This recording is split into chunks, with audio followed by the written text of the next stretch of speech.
পটল দিয়ে যে এইভাবে একটা রেসিপি তৈরি হয়, না দেখলে তোমরা বিশ্বাসই করবে না। তো আজকে কিন্তু পটল দিয়ে একটা মিষ্টি রেসিপি শেয়ার করবো। তো দেখতে থাকো আজকের ভিডিওটি। সবাইকে আসসালামু আলাইকুম, আশা করি সবাই ভালো আছেন। আলহামদুলিল্লাহ আমিও ভালো আছি। এখানে আমি অনেকটাই কিছু পটল নিয়েছি, বড় বড় দেখে নিতে হবে কিন্তু, তাহলে কিন্তু দেখতে সুন্দর লাগবে পটলের মিষ্টি গুলা। তো আমি পটল গুলা কিভাবে ছিলে নিয়েছি একবার দেখাই দিলাম। অবশ্যই কিন্তু এরকমের ছিলে নিতে হবে। তোমরা কিন্তু চাইলে বটি দিয়ে করে নিতে পারো বা চাকু দিয়ে। আমি এই রকমের করে সবগুলো ছিলে নেব। তোমরা যারা আমাকে সাপোর্ট করো সবাইকে অসংখ্য ধন্যবাদ। এই যে আমার কিন্তু ছিলে নেওয়া হয়ে গেছে। এখন আমি একটা কাঁটা চামচ দিয়ে এরকমের ছিদ্র করে দিব। আর তোমরা কিন্তু অবশ্যই এরকম ছিদ্র করে দেবা, তাহলে কিন্তু মিষ্টিটা ভালো ঢুকবে। আর এই রকমের কিন্তু চাকু দিয়ে মাছ বরাবর একটু ফাঁকা করে নিয়ে তারপর এই বিচিগুলো বের করে নিতে হবে। তো দেখো তোমরা মনোযোগ দিয়ে আমি কিভাবে করছি। এই বিচিগুলো কিন্তু ফেলে দিতে হবে। এই আমি একটা চাকুর মাথা দিয়ে ভালোভাবে বিচিগুলো ফেলে দেব। সম্পূর্ণ কিন্তু ফাড়া যাবে না, তাহলে কিন্তু মিষ্টিটা হবে না আর দেখতেও সুন্দর লাগবে না। তো এইগুলো কিন্তু আমার সব করা হয়ে গেছে, দেখতেই পাচ্ছ।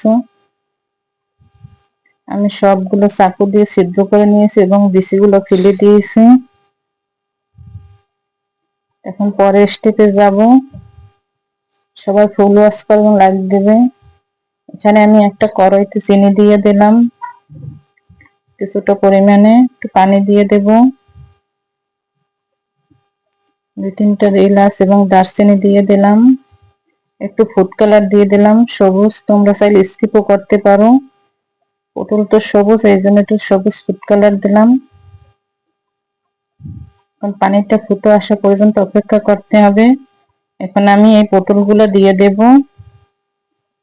10 মিনিট আমি জাল করে নেব, ফুটিয়ে নেব। পটলগুলো সেদ্ধ হওয়া পর্যন্ত অপেক্ষা করতে হবে। তো পটলগুলো কিন্তু আমার সেদ্ধ হয়ে গেছে, তোমরা দেখতেই পাচ্ছ। আমি চুলা কিন্তু অফ করে দেব। এখন আমি অফ করে দিয়ে কিন্তু ওইটা প্রায় আধা ঘন্টার ভিতর ওই পানির ভিতরে আমি রেখে দিয়েছিলাম, যাতে কালারটা আরো সুন্দর আসে। তোমরা পানি ফেলে দেবে না, আধা ঘন্টার মতন রেখে দিবে। এখানে আমি গুঁড়ো দুধ নিয়েছি এবং কিছুটা কর্নফ্লাওয়ার দিলাম। গুঁড়ো দুধটা একটু বেশি পরিমাণে দেওয়ার চেষ্টা করবা এবং চিনি দিয়ে দিলাম আবারও কিছুটা। তোমরা যেই রকমের মিষ্টি খাও সেই রকমের দিবে। এখন আমি এখানে কাস্টার্ড দিয়ে দেব, কাস্টার্ড পাউডার। এই যে দিয়ে দিলাম 1 চামচের মতন। এই কিন্তু অনেকটাই কিন্তু ঘন হয়ে আসছে, দেখতেই পাচ্ছ। একেবারে ঘন হয়ে গেছে কিন্তু। এখন এই অবস্থায় কিন্তু আমার চুল অফ আছে, আমি উঠিয়ে নিয়েছি। এখন একটু ঠান্ডা করে নেব। আর এটা কিন্তু আমি পানির ভিতরে থেকে উঠিয়ে হাত দিয়ে চেপে নিয়েছি, সেটা দেখালাম না। রসটা কিন্তু আমি পটলগুলো পানি থেকে উঠিয়ে হাত দিয়ে চেপে তারপর এই যে আমি একটা প্লেট উঠিয়ে নিয়েছি। এখন আমি এইগুলো দিয়ে দেব ভিতরে পুরটা। সবগুলো কিন্তু আমি এক এক করে দিয়ে দেব এই রকমের। তো এই যে আমার সবগুলো কিন্তু মিষ্টি তৈরি হয়ে গেছে। আর ডেকোরেশনের জন্য আমি কিছুটা বাদাম কুচি দিয়েছি, দেখার সৌন্দর্যের জন্য। সবাই